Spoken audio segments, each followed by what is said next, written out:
Hey, welcome along to another episode of Behind the Bar podcast. As always, brought to you by RT Fitness Durham, Sunderland, and of course the Barbell Club, where we take you from complete beginner to photo shoot ready. If you haven't already, please hit the subscribe button on YouTube or all podcast places.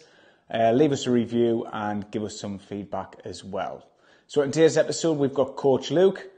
Luke is going to give you some nutritional habit advice from there, his views on stuff, and yeah, this is some little gems to take away from this one. So enjoy it, share it with your friends. Cheers. I mean, you want to do this one today, so on diet and habits. Where do your good diet habits come from? I couldn't actually tell you. Well, like, for when I was little, I used to live with my nana. She never cooked a proper meal. Right. It was always like microwave, or she would do odd things on the hob because she was older, but my mum never cooked. My dad drove trucks all his life. Was away 5 days a week, scranning pizzas and that. Right. So I think I just learned myself through research and watching YouTube, and I like to cook. Right. So I'm sure I did cookery in school. Yeah. And I made like cheesecakes and fish pies and stuff. And I kind of just kept cooking. Right. From when I was a kid. So from 11? I don't think we did. Maybe 12. That's when we did HE. Yeah, I think it was. By the way, was it called HE when you were there? It was food tech, I think. Home economics for us. But it was good though, because like the teacher that took it, she wasn't like an arsehole teacher. Yeah. She was one of the ones that got on with the kids. Right. So like, she'd just like come in and teach. Like making cookies was fun. Yeah. It wasn't like a lesson. Oh, this is what you got to do. It was like, right. Oh, let's fucking just do it. Yeah. Make a brew on that. God, I think ours was a bit of a dick, to be fair. Like, from what I remember, which was a few years ago. So would you say, like, I mean, going from that, so probably because your parents and your nan didn't cook, it probably forced you wanting to cook? I'd say so, but then I also liked that class. Right. I'm sure I did it as an option. That must have been year 9 then? Yeah. Because you had it from year 7, and then I'm sure I did it because our options were a bit shit. Right. I only really wanted to do sport properly. Yeah. So I did double sport, and then I took... The other option was to do fucking construction. Right. So building there's a wasp on you. Is it? Oh, you've angered us. Oh, they'll be fucking dying out as well. How's it going? Yeah, nah. And the other option was fucking construction. Right. And I didn't want to fucking go and build a chimney.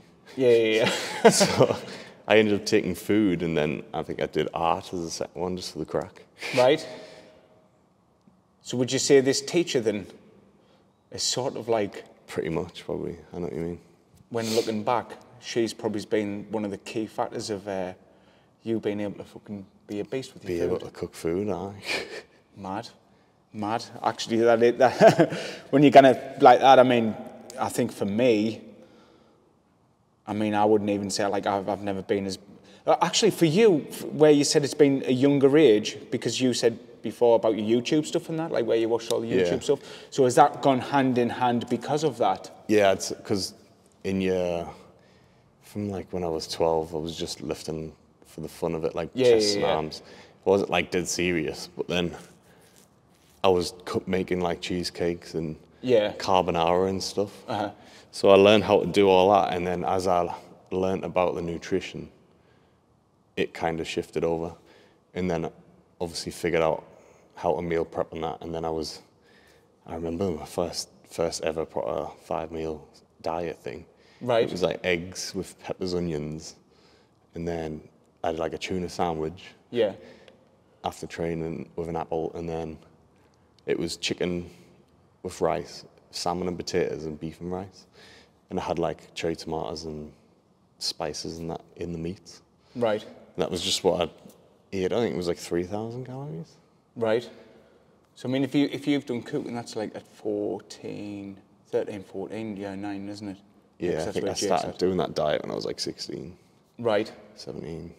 Which isn't that long ago. 10 years. So you can remember it. I think we made beans on toast for the first one.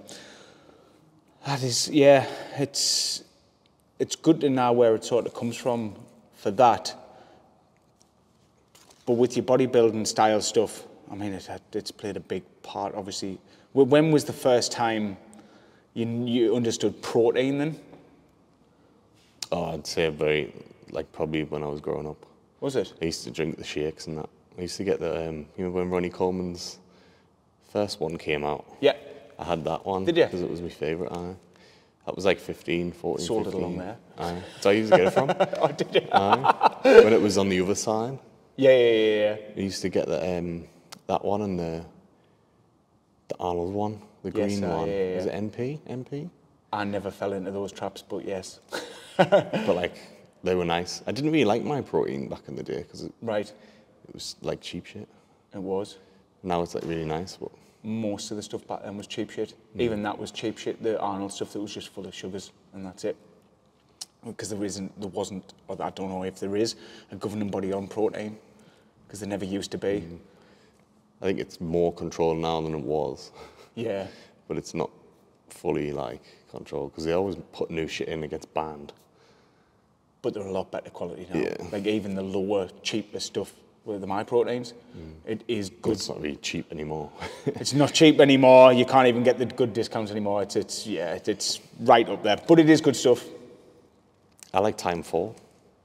Oh dear. Oh, Time for Nutrition. They do a toffee one, and it is Yeah. perfect. We used to actually stock it in once upon a time. It's come on a long way. They've got a coconut one as well, if you want a coconut. Yeah. When they first came out, they sent us a load of samples, and it was quite good, and then we got the load in. I think Toddy still has it, to be fair. I think he does. So diet and habits among clients. What diet habits? Let's say a brand new person, brand new client wanting to lose weight. I had a conversation yesterday with them. Did you? What diet habits should they implement? Portions. This is what we had. It was almost like a disagreement yesterday. It was with, I'm not going to say who, but it was on the night time. And I was talking to her, and she was like, oh, what was it? I was saying like what a portion of pasta was. It was about 40 grams, like a palmful. Yeah. And that should be like one meal. Right. And she was saying how she had like more fucking pasta than she had salmon on her plate. Yeah. And I was like, well, that's where you're going wrong. Right. With your food. And then they were like trying to defend having like 100 grams of dry pasta. Yeah. And I was like, but it comes out 2.25 heavier. Yes, yeah. So it's like 250 grams of pasta you're eating with sauce. Yeah. And whatever else you put on it, probably cheese. Yeah. And your salmon. Yeah. But if you portion that properly and you had just the palmful, you're going to, I don't even know what the difference is in calories there. It's probably a good 700. From 40 grams to 100 grams cooked. Uncooked. So we always have 75 grams of pasta. That's our portion size. Me and Sarah, exactly the same all the time. If I am dieting down, then that goes to 50 grams of dried weight. But it's 75 grams for us. In the back of our packet, it actually says 75 grams for a recommended portion size. This is what I was saying, like the recommended is normally for 3 meals a day. Yeah. You shouldn't be eating 3 meals a day. You should be between at least 5 minimum. Right. Just to get that steady release. Yeah. And then that's why the proper portion should be about 40. Right. Do you know what I mean? But it's hard for people. This is what I mean. They were arguing with me as if I was lying. Right, yeah. And I was trying to explain, like, you've been taught the food plate from being a kid. That's all you've ever been taught in school. The shitty fucking, I don't even know what the percentages are on it.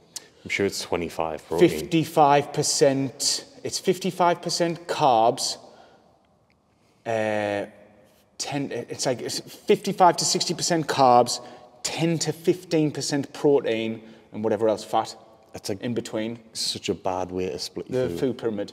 Yeah, it's like fucking that carb, that fat, that protein. And it's just horrendous. Yeah. But that's what they know. Because that's what we're being taught. Yeah, but like, they were like getting proper defensive over it. What, portion sizes? Yeah, I was like, they were like, oh, I have 100 grams of pasta, me. And I was like, well, yeah, but that's too much. Yeah, I'll tell you what. For one meal.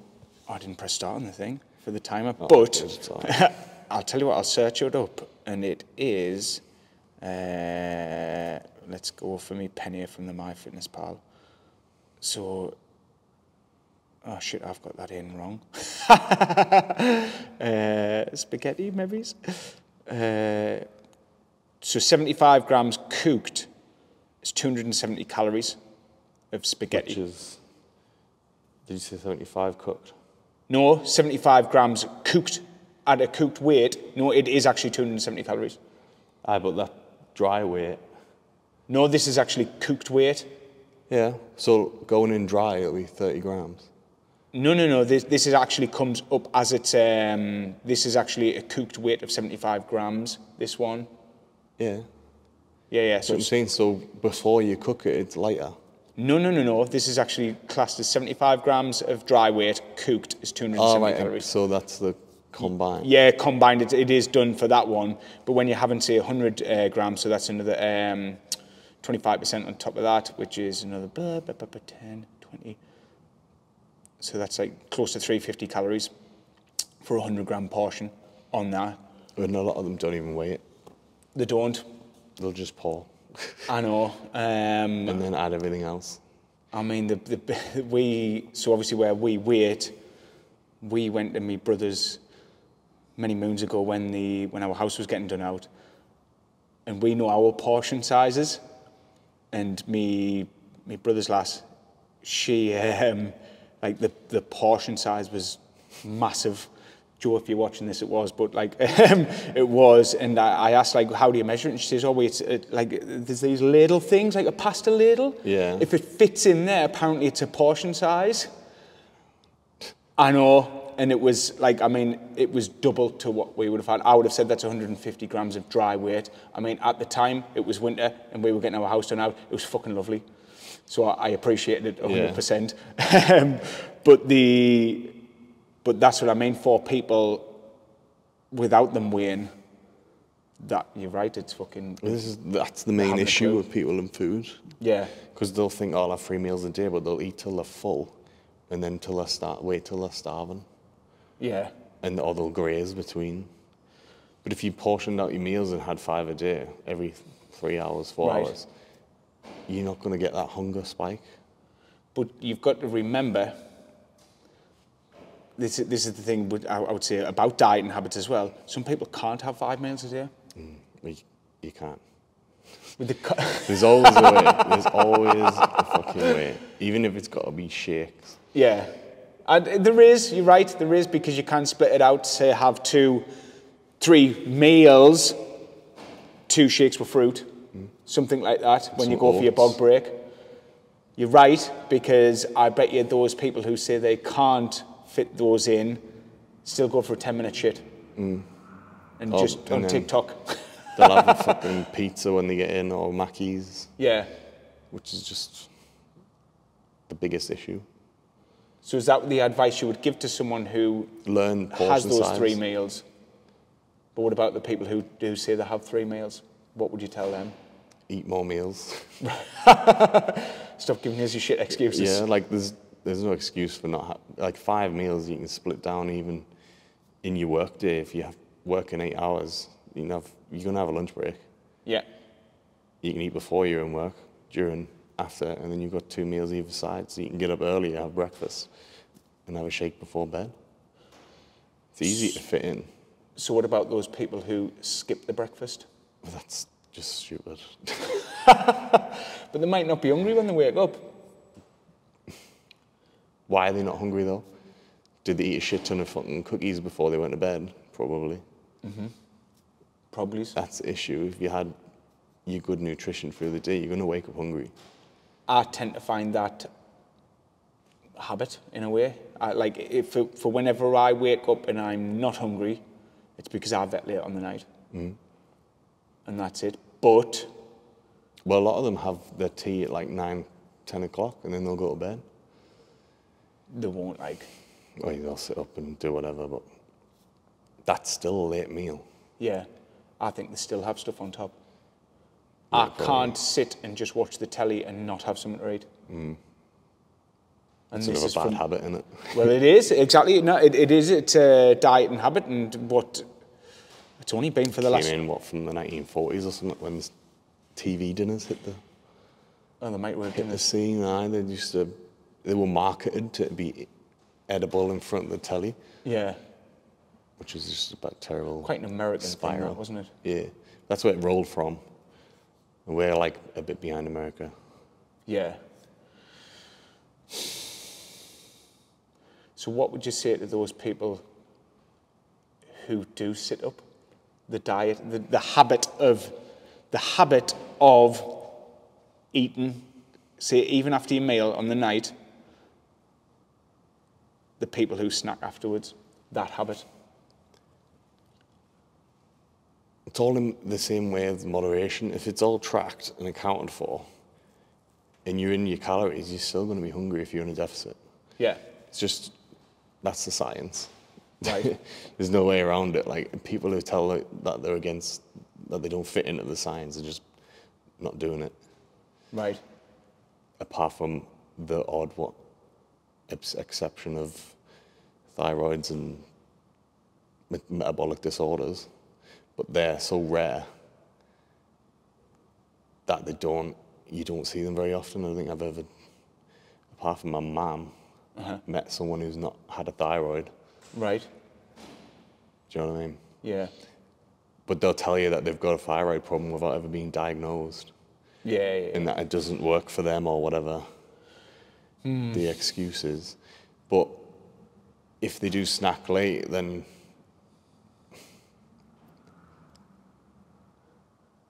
that's your own. There's no way around it. Like, you're gonna have to stop it. Do you know what I mean? For me and Sarah, when we did our heavy cut last year on the shred, that is the hardest thing. The snacks. Well, it is, because we were so ingrained to either 5 Jaffa cakes each or 5 shortbreads each, which was 500 calories every single day, without fail.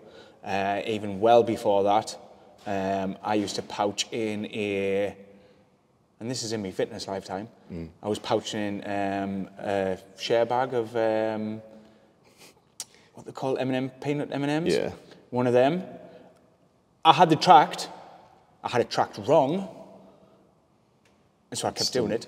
No, I had it tracked fucking wrong. Like, it was 700, I tracked it in at 750 calories.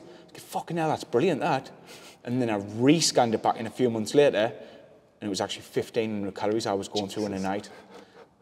I know, tell us about it. So I was in such a surplus how many people constantly. will eat 2 of them bags?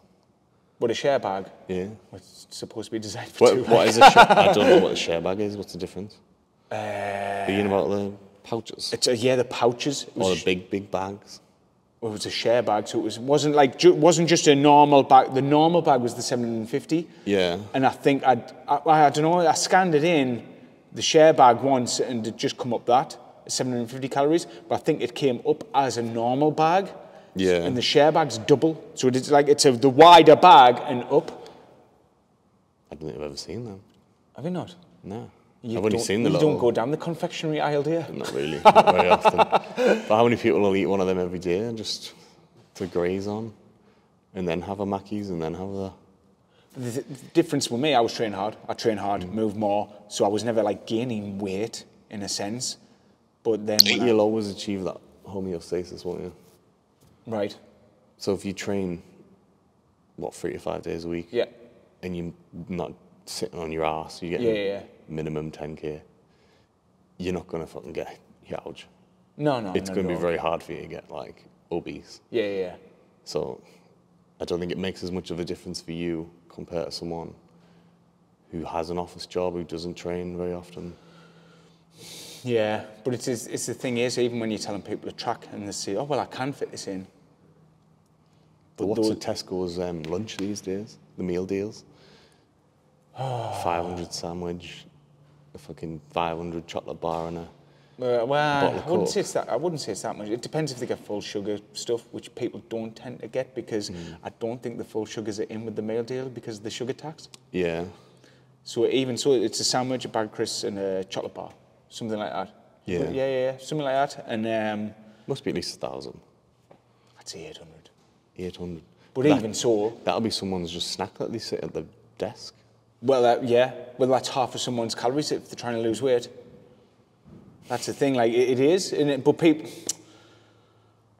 But these are the bad habits that we've come to in modern day. Right. Just grazing on high calorie food for no reason.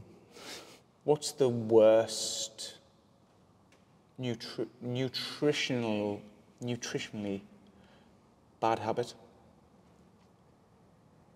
I would say liquid calories.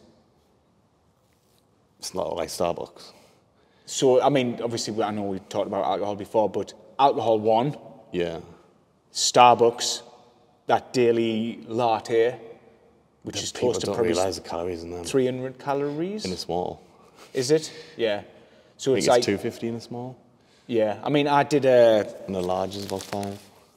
Oh, I don't know if you remember. I did a full few days posts in the group about the compound effect of the latte and something how much you would lose weight over the course of the year. I remember that. Yeah, so it's like, say if it was 300 calories, that's 2,100 calories per week. Times that over a year, how much of that constitutes for your thing. And like you would lose so much. I mean, that's just off the top of my head, that's £0.75 pound per week. You could just switch to black coffee. And that's 3/4 of 52. That's I've had it before. About £40 in a year. I used to train a girl, and I give her a diet plan. She said she was on it, and I believed her because she was giving good effort. Yeah. But then she wasn't accounting for the 2 fucking iced lattes she was having at work every day, which is, I think they come out higher than normal ones. I don't know. They were like with the cream in. Right. So they were like 400 on top, but she was, because she was a bigger girl. Yeah. She was, I don't let her cut people too low. I keep their food really high. So like, she was only in a 500 daily deficit. Yeah. And it was still like 3K calories. Right. But then she was having 2 of them. She was in a surplus. She was making up, fucking hell, yeah. Do you know what I mean? Yeah. And them liquid calories would have made the difference if she just cut them. But she didn't understand, obviously, and then I told her, and then I think I left that gym after that. It was a concert. But then, on top of that, those liquid calories at Starbucks cost or whatever, what else do they get? Exactly. Snacks. Okay. That counter stares at you in the face Yeah. when you stood in the queue. Well, it's mad because they don't see that as part of the food. I don't know if it's on purpose, but the numbers wrote so small on the menu. What, you ever notice that? Oh, yeah. The calories, yeah. But at least they're there. Yeah. They never used to be until it became mandatory. I don't think it is mandatory. And it has to show them somewhere, I'm sure now, because McDonald's... I don't think you need a nutrition label. You need an ingredients label only. Right. No, it might be the other way around. I'm not 100% on that. Because I know McDonald's was on a TV program where it was like sort of hidden. Yeah. Like it was still there, but it was like, this was years ago. I'm sure it says it on the boards now in McDonald's. But I'm sure like where it used to be on the side, it had all the calories, but very small, and like it had posters over the top of it. Like it was on this one program, but I'm sure now, I mean, you can still see them. And like for me, it does put us off. Yeah. That's for me. But I think when people are going to Starbucks and Costa's... It depends if you're conscious of it. If Right. you don't know, because we're not taught nutrition very well, or at all in some cases. And if you're not taught about it, then it's not going to really register you. You're just going to see a number and think, oh, that's all right. Yeah. If you don't know you need whatever calories your BMR is, you're not going to stay under it, are you? No. Even no matter what you eat. So did you ever get one? What? Latte? I'm not a big fan of them. I used to get cappuccinos, but... Because them are lower. I went off them because I switched to black coffee. Right. And I just prefer black now. I can't drink coffee with milk. Right. I can have tea with milk, but I prefer that black as well. I think when I'm at someone's house, I like them to make as a cappuccino because I know it's not going to be that shit. I'll have a hot chocolate. Yeah. If I fancy one, but it's rare. Yeah, it's not a weekly occurrence. It's not like, nah, probably 3 monthly or something. It's not very often. Do you know what it is? If I do go to Starbucks, Costa, something like that, and we do sit down for coffee, I'll get a cappuccino. And I think those are about 150 calories along them lines. They're a lot less than a latte, because obviously latte is full milk. But every Christmas, I get an eggnog latte. I used to get the large, because I only used to get one per year. And it just got a bit too sickly, so I get like a medium or whatever, I forget what it's called. But the large is 620 calories. Jesus. For a large eggnog latte. I didn't know that. And it wouldn't ever have put us off in any way, because I only get one once a year. Yeah. But for the amount of people who get them seasonal drinks constantly. Every day. Every day, like, oh, it's Christmas, I have to get an eggnog latte. And it's like, bum, bum, bum, bum, bum, bum. Pumpkin spice, Halloween. The pumpkin spice, yeah, coming up. Those are, I don't know what those are, but because you get the cream and everything else, and people see it as a treat, they're getting that, and then there'll be a fucking Halloween biscuit or something there. There will be a pumpkin biscuit. I've got to get that and that. They're 600 calories, but because they don't see it within their food, they don't see it as food, do they? No, it's just a drink. And then that probably comes down to the same as like the fucking biscuit lady at work. You know, the one who pushes biscuits and sweets on everybody. They're another one, biscuits. Yeah. Like, what's a pack of digestives? The small one, 1,500? Chocolate digestives are 59 calories each. And you get about 10, 20? Or 69. Oh, no, sorry, the 89, the chocolate ones. How many's in a pack? A lot. I'll Google it. But the 89 calories each one, because that was Sarah's daily dose of biscuits within there. Fucking hell. Let's find out. How many chocolate digestives? See if I'm 16 right. in a pack. 16 times 89. 1,424. Yeah. How many people will polish off a full packet in one sitting? But then that comes down to the sitting down with the telly. Yeah. And they do. They sit down with the telly, full pack of biscuits, fucking bum, bum, bum, bum, bum, bum, bum. And it's just so easy. Like me and Sarah when I used to do it. I used to get the plain ones. I preferred them. Did you? I don't know why. I think it was cheese. It reminded us of cheesecake.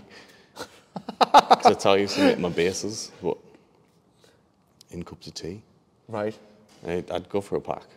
Yeah, yeah. Easy. Sometimes two. Is this in Bolton though? Yeah, way before I was... So when I was just floating, really, I was like... I'd just aim for maintenance and then have snacks. Right. I wasn't really like training for anything specific, just for fun. It was between army and here. Right. So it was kind of just taking over. Yeah. Yeah, it wasn't like, I wasn't training for anything. Yeah. Didn't have any bulking goals or that. Not properly bang into it. I did some triathlon stuff, but yeah. Have you read Atomic Habits? No. No, I'm going to have to borrow it then. Is that the one you give Tommy? No, that's the Starbucks experience. It doesn't say anything about calories within that. That's like... I think I've heard Sarah mention it. Have you? Yeah. For anybody wanting to change... I think I'm going to put in the group again, like, for anybody wanting to change anything within the diet habits and stuff like that. You're wasting your time. That World's Fittest book's still there. Oh, that's not mine? I know. Oh. Someone brought it in for someone to just read. Oh, Tommy, yeah. Oh, Tommy read it and then give it back. And then he said, oh, anyone want to read it, just take it. Yeah. Still there. But that's always going to happen. But Atomic Habits. But that book has got everything in about diet and splits. Right at the end. Our clients don't need to know about splits.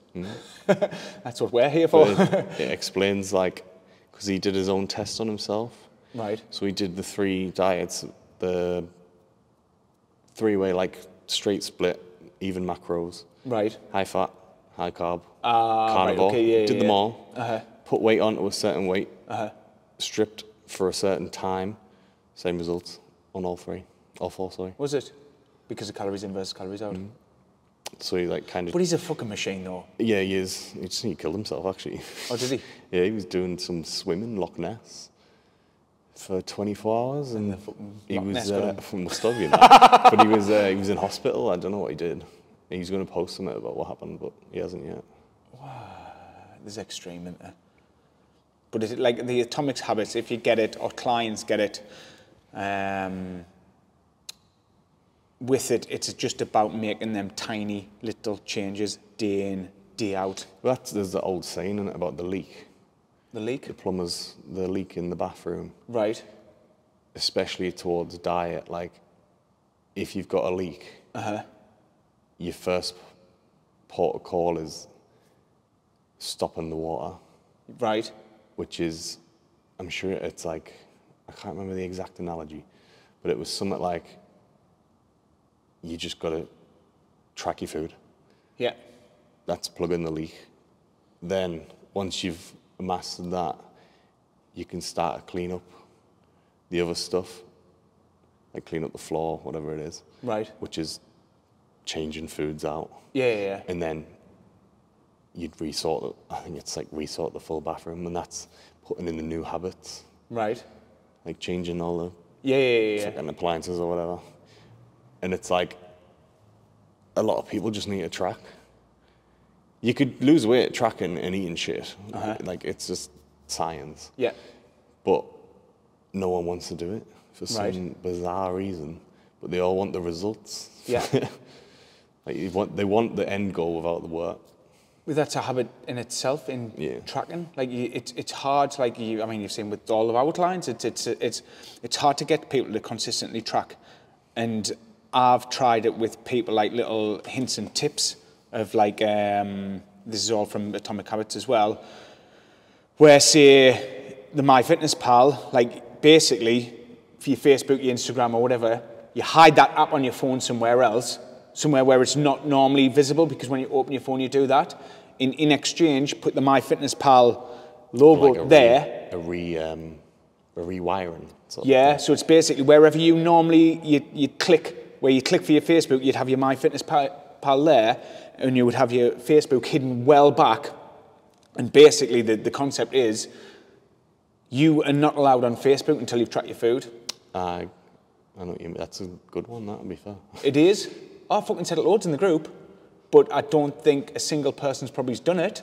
But the thing is, for me, probably, I don't know, with you. The Facebook group's stressing me out lately. My fitness pals on me. I don't really use it because all mine are done. What? I just get a sheet of paper off Wendy, don't I? All right, okay. So I don't need to track anything. Oh, because you just follow the plan, and then plan, that's it, done. Yeah. But then, for us as coaches, the accountability, we need evidence. Yeah. That's the difference. From them. From clients, yeah. Because if not, it's like, yeah, you can give them, it's like, you could give them that meal plan. I mean, meal plans against the everyday person only work for the people who are ready to make like a fucking huge, like 12-week shred, like type, focused, time, knowing when they can stop sort of thing, because nobody wants to be that, what's it called? Dedicated? Or nobody wants to be that robotic, in a sense? Yeah. I know what you mean. What, It's the same thing about the habits. We always say eat the same 3 meals and then change the other 2. Yeah. But who does it? It's, I mean, I shout about that all the time. Pick fucking 3 breakfasts, 3 lunch, 3 dinners, and then just rotate. That's it. It's like, it's so simple, yet because of all these ingrained habits throughout, from our childhood to adulthood, like, it's hard to get past them. think it's marketing as well from bigger companies. Right. Like Mackey's. They went, so what was it, the colour red? Incites hunger. And yellow right. something else. And it's a fucking logo. It's a playful colours though. It was designed for children as well, wasn't it? That McDonald's was always designed for children to be wanting to go there. They hit the nail on the fucking head. Oh, they did, 100%. A lot of places have done that now, and it's constantly shoved in your face. Yeah. You go on Facebook, you see an ad for a Starbucks latte, and you're like, oh. Yeah, of course. Let's go get one. Well, it's always been the case though, that. And it's just creating worse bad habits that I think are new because of the new age, and they're only going to get worse the more readily available food is. Like, look at Uber Eats. Yeah. So easy. Relatively new. Uh-huh. And it's just, people just get food delivered now. Oh, yeah, yeah. But at what point is that going to be drones? And be even quicker? Well, yeah, because we're always striving for quicker. Yeah. Amazon's already doing drone deliveries. Yeah, not here though. Not here, no. I would have had some resistance band dropped off yesterday if it was. But how long before that's a fucking latte? And then people are like, oh, I'll have another one. The obesity is on the rise still, no matter what we do. Do you know there's actually going on that subject? James from Sunderland last night, he got a Costa delivered. That's what I mean. And like for me in the house, I mean, I'm fortunate enough to have a decent coffee machine in the house, but I still wouldn't fucking do that. Like there's not a latte or a cappuccino nice enough in the world for me to want to get it delivered. And it'd be cold. Yeah, well, this is the issue. Like, at what point is the advance in the tech gonna just make it worse for us? It's just creating worse habits. Yeah, but tech's poor diet habits are just gonna get worse. But then tech also creates good habits. MyFitnessPal. That's it does. Changing. Step trackers. You know what I mean? But then, like I said, it's that ingrained thing from our past. Everything's ingrained from the past. I mean, Dan did a brilliant seminar on it in the lockdown about the cultural and social environments about losing weight. Yeah. It was fucking unreal, actually. It was my favourite one. But it is all about what, I mean, were you forced to eat veg? It wasn't cooked though, it was steam bagged. Right. But yeah, I've never not liked veg, to be fair. Have you not? I don't think I have. Because I was never forced. I didn't like it, but I was never forced. I was never forced, but I was given that if I wanted it. So I'd never I mean, eat Dad did used to do a Sunday dinner sometimes. Right. Once in a fucking blue moon, and his like portion sizes, he had a fucking mountain of mashed potatoes. Yeah. Full of butter and cream, like. But it was all veg. Right. So like you had sweet corn, swede, Yeah. broccoli, whatever, carrot. And then there was like a little bit of meat. So his meat portion was probably out. Right. Compared to the veg. Yeah. But that was all cooked fresh. Right. To be fair. Because I wasn't forced. But it was always nice. It tasted nice. Because obviously it was covered in butter. Right. But I've never not liked it. Or been forced to eat it. I was. I mean, well, sorry, I wasn't. And I haven't properly ate veg. So I've had to put this, because up until 21 I didn't touch a veg. Do we should try them from Tesco's? They do like a Mediterranean style. Yeah. Tastes like shit. There's loads of frozen options though. Like no, I tell you what, I get the mixed, just the mixed veg, which is it's just a piece of pasta. Do you just cook yeah, it in the carrot. I think it's carrot, peas, sweet corn, something like that. And I just chuck that in when we like me rice dishes and stuff like that. We'll have mushy peas with. It's so much easier than buying it fresh. Buying it fresh. So much easier. I live with Sarah. She doesn't like veg either. Cooking like veg fresh is just a ball ache though. Yeah, well it is. It takes forever. It's friction again, and that's why for me, where Sarah didn't like it, and I was fucking trying to force veg down myself for years, and I kept telling myself it was lush, and it wasn't, and it isn't. I like fruit. Yeah. I enjoy fruit now. But same again, I've had to ingrain this habit into it. It was only 2 years ago where I put it in. I said to myself, right, 2 portions of veg per week. This is fresh. This is only 2 years ago, and it was like 2 portions of broccoli, 2 portions of fresh carrots. And we implemented that, and we've kept that in, and we've added more in since, but it has been that tiny step. It was like, if I can buy that, eat it, done. I think it actually started on 1 day a week, and then it went to 2, and now I pretty much have it in with all my prep meal. Little changes. Yeah, but it took that long to put it in with that. I think if I get someone who doesn't like veg or fruit, I had one recently actually. I just put them on super greens. Right. Like tablets. Yeah. But they won't, like, I mean, people who won't eat it. Yeah. So just give them the super green sup. You get the same benefits as green veg. It's just a pill. Yeah. We used to have the powder, the greens powder. The fuck, that's minging that stuff. Some of it's... I got an apple one once, and it was disgusting. Yeah, Never again. But the thing is, for people who don't like veg, just necking it. Yeah. And that's it, done. Done and dusted in a shot rather than having to like... I mean, I'm sure Sarah will tell the story about when her dad forced her to eat broccoli and took a photo of it. Right, last thing then. If there was only one dieting habit, what would be the smallest thing you should change? Just the smallest. Like, you've got to remember, your mindset's a bit different to everyone else's. Yeah. So what would, like, one just tiny change so that they can live that long, leaner, healthier life? One. If it was only one small... I did it to Karen. Right. I said to her, because she struggles with tracking, I said, don't track. Switch your food to steak. Yeah. And clean veg, clean carbs, like pasta, rice, potatoes. Instead of chips. Yeah. I said, don't track, just eat until you're almost full and whenever you're hungry. Right. And just have them as your base meals. Steak and clean carbs. And she lost, I think it was 10 pounds. Right. In like 2 weeks. So what? And then went away on holiday and put it all back on.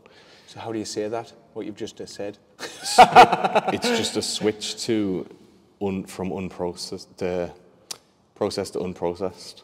Right. So like, you eat until you're full. One ingredient foods. So you're not going to be hungry. So right. It eliminates the hunger because it's all clean. You don't get the insulin spikes as much. Right. I think mine would be from the smallest of changes. I'd probably say just, if small change, just split your portions down to 5. Aye. Doesn't matter what you're eating. Even if you've got fucking M&M's, fucking half a chicken breast, and some chips. If you eat that, split down into the appropriate portions for 5 days. People might end up having 5 big portions.